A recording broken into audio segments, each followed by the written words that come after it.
In this guide, I will be showing you guys how to sign up for Uber Eats. Let's get started. First, you'll need to get this app. You can download this app from the App Store or Play Store, then launch it.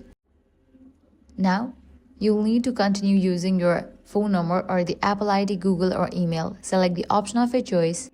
I'm going to select Google account. Once you do that, provide your Google account's credentials and click on Continue. You'll be directed to this page. Confirm your information, type in the first name, likewise the surname.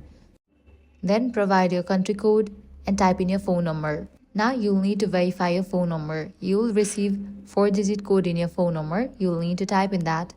Then you can click on Continue. Your Uber Eats account will now be created and you'll be taken to the main screen where you can start exploring restaurants and food options.